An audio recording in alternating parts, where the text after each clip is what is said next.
Hey guys, it's me, Tayo here with another video of me reading Stargirl.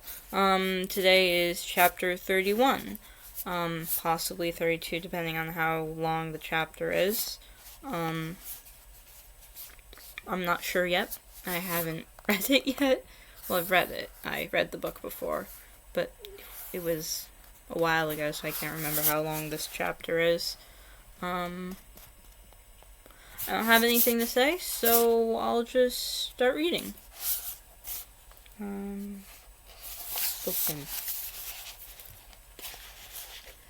As she had predicted, I did not ask her to the Acatella ball. I did not ask anyone. I did not go. She did. The ball took place on a Saturday night in late May on the tennis court of the Mika Country Club.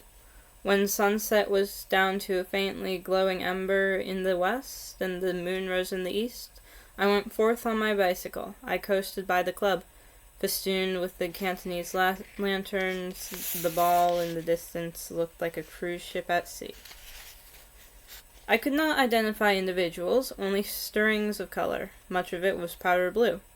The day after Wayne Parr said he had chosen powder blue for his dinner jacket, 3/4 of the boys ordered the same from Tuxedo Junction. Back and forth, I cruised the night beyond the lights. Music reached my ears as random peeps. The desert flowers, so abundant in April, were dying now. I had the notion that they were calling to each other. I cruised for hours. The moon rose into the sky like a lost balloon. Somewhere in the dark shapes of the Maricopas, a coyote howled. In the days and weeks and years that followed, everyone agreed. They had never seen anything like it. She arrived in a bicycle sidecar. Just big enough for her to sit in, the sidecar had a single outboard wheel. The inboard side was braced to the bike. Everything but the seat of the complete she was... Wait, huh? Hold on, give me a sec. Everything but the seat of the bike and the sidecar bench was covered in flowers. A 10-foot blanket of flowers trailed the rear fender like a bridal train. Palm fronds flared from the handlebars. It looked like a float in the rose parade. Dory Dilson pedaled the bicycle. Eyewitnesses later filled in what I could not see. Parents' cameras flashing, floodlights making a second day as the gorgeous couples disembarked from limos and borrowed convertibles and promenade to the festival courts. Showers of applause. Suddenly the flashing stops. The floodlights dim. A hush falls over the crowd. As a particularly long white limo rolls away from the entrance, here comes this 3-wheeled bouquet. The driver, Dory Dilson, wears a tailed white tuxedo and a tall silk white hat, but it is her passenger who rivets the crowd. Her strapless gown is a bright, rich yellow, as if pressed from buttercups. There must be one of those hooped contraptions underneath, for the skirt billows outward from her waist like an upside-down teacup. Her hair is incredible. Descriptions clash. Some say it is the color of honey, some say strawberries. It fluffs like a marigold high upon her head. It's a wig. No, it's all hers. Both sides are certain. Earrings dangle. They are little silver somethings, but what? They are partly obscured by falling ringlets. Many answers are offered. The most popular is Monopoly pieces, but this will prove to be wrong. From a rawhide string around her neck dangles a white, inch-long, banana-shaped fossil identifying her as a member in good standing of the loyal order of the stone bone. While others wear orchids, the rose sedge on her wrist is a small sunflower, or a huge black-eyed Susan, or some sort of daisy. No one is sure, except that the colors are yellow and black. Before proceeding, she turns back to the bicycle and bends over a small basket hanging from the handlebars. The basket, too, is covered with flowers. She appears to kiss something in it. She then waves to Dory Dilson. Dory salutes, and the bicycle pulls away. People nearby catch a glimpse of a tiny cinnamon-colored ears and 2 peppercorn eyes peeking out of the basket. Beautiful, unusual, interesting, different, regal. These words will come later from the parents lining the walk. For now there are only stares as she makes her way from the entrance to the ball. Someone recalls a single camera flashing, but that is all. She is no one's child. She is the girl they have all heard about. As she passes by, she makes no attempt to avoid their eyes. On the contrary, she looks directly at them, turning to one side, then the other, looking into their eyes and smiling as if she knows them, as if they had shared grand and special things. Some turn aside, uneasy in a way they cannot account for. Others feel suddenly empty when her eyes leave theirs. So distracting, Hold on. So distracting, so complete is she that she is gone before many realize that she had no escort. She was alone, a parade of one. Perched on my bike in the distance, I remember looking up and seeing the torrent of stars we call the Milky Way. I remember wondering if she could see them too, or were they lost in the light of the lanterns. The dancing took place in the center tennis court, which had been covered with a portable parquet floor. She did what everyone else did at the ball. She danced. To the music of Guy Greco and the serenaders, she danced the slow dances and the fast ones. She spread her arms wide and threw back her head and closed her eyes and gave every impression of thoroughly enjoying herself. They did not speak to her, of course, but they could not help looking over the shoulders of their dates. She clapped at the end of each number. She's alone, they kept telling themselves, and surely she danced in no one's arms, yet somehow that seemed to matter less and less. As the night went on, and the clarinet and coyote call mingled beyond the lantern light, the magic of their own powder blue jackets and orchids seemed to fade, and it all came to them in small sensations that they were more alone than she was. Who was the first to crack? No one knows. Did someone brush against her at the punch table, pluck a petal from her flower? One was missing. Whisper Hi? This much is certain.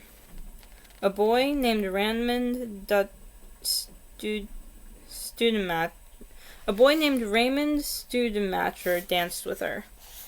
To the student body at large, Raymond did not have enough substance to trigger the opening of a supermarket door. He belonged to no team or organization. He took part in no school activities. His grades were ordinary. His clothing was ordinary. His face was ordinary. He had no detectable personality. Then as a minute he appeared to lack the heft to carry his own name. And in fact, when all eyes turned to him on the dance floor, those few who came up with the name for him frowned at his white jacket and whispered, Raymond something. And yet here he was, Raymond something, walking right up to her. It came out later that his date had suggested it, and speaking to her, and then they were dancing. Couples steered themselves to get a better look. At the end of the number, he joined her in her clapping, and returned to his date. He told her the silver earrings looked like little trucks. Tension rose. Boys got antsy. Girls picked at their corsages. The ice shattered. Several boys broke from their dates. They were heading her way when she walked up to Guy Greco and said something to him.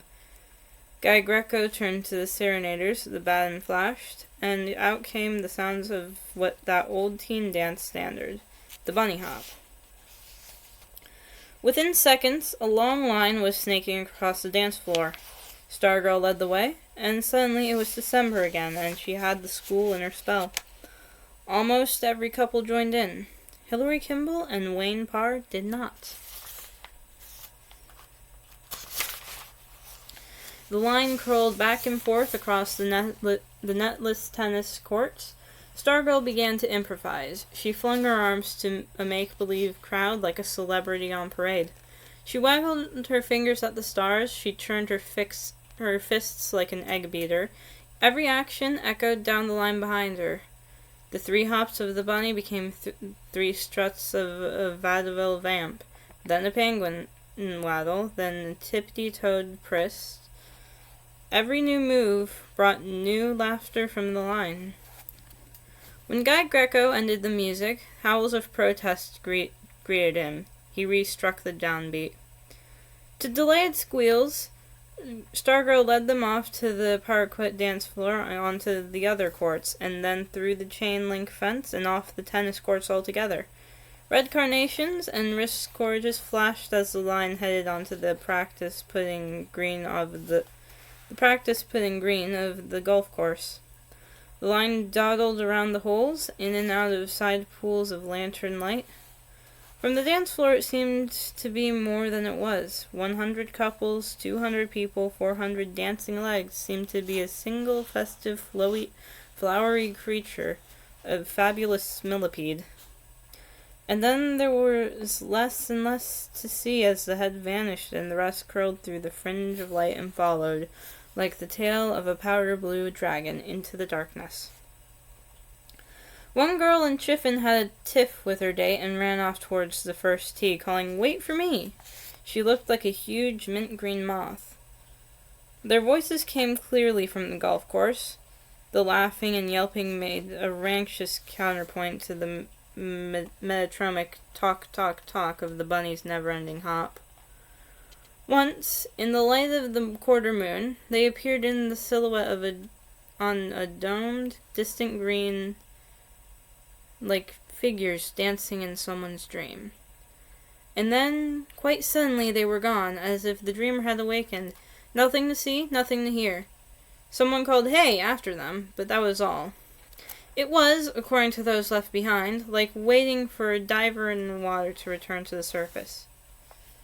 Hilary Kimball, for one, did not share that feeling. "I came here to dance," she declared. She pulled Wayne Parr along to the bandstand and demanded regular music. Guy Greco tilted his head to listen, but the baton did not stop, and neither did the band. In fact, as the minutes went by, the music seemed to become louder. Maybe it was an illusion. Maybe the band felt a connection to the dancers. Maybe the farther the line spun into the night, the louder the band had to play. Maybe the music was a tether, or a kite string.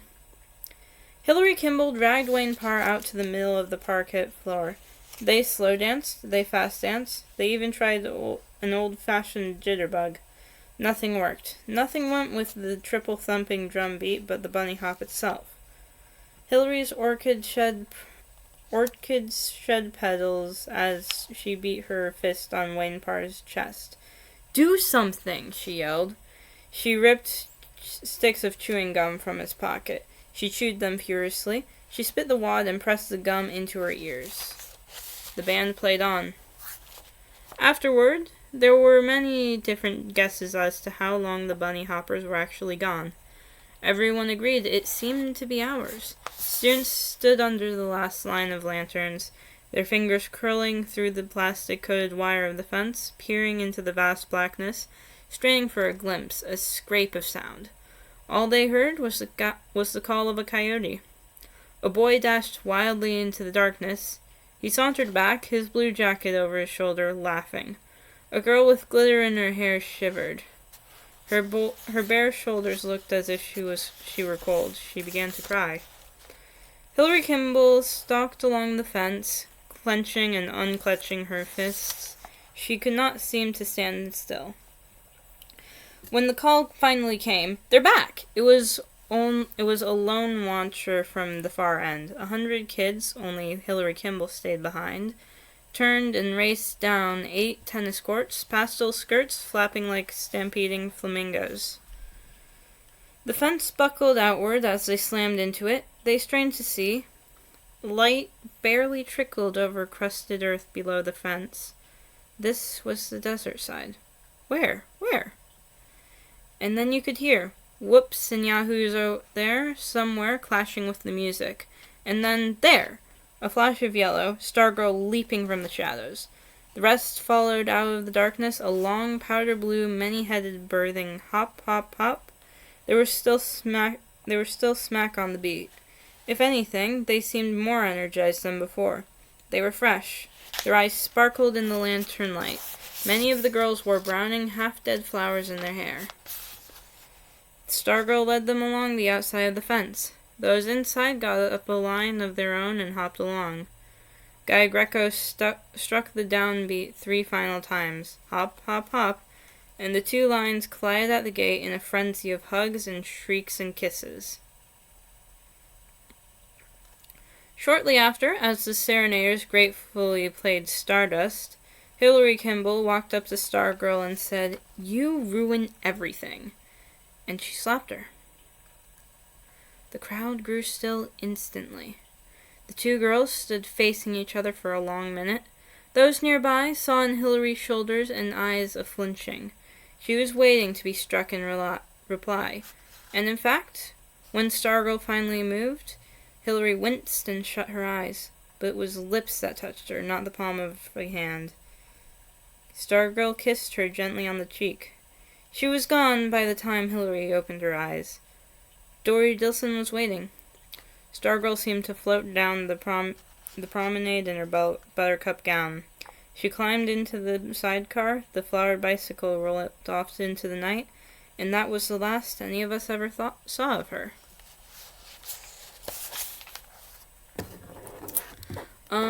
Yeah, that was chapter 31. I don't really have anything else to say. That was a longer chapter than it usually is. Because that was all just the same one chapter. It wasn't 2 chapters or anything. It was just one. It was 16 minutes. Which is a lot. But yeah, that's all I've got for today. So, bye.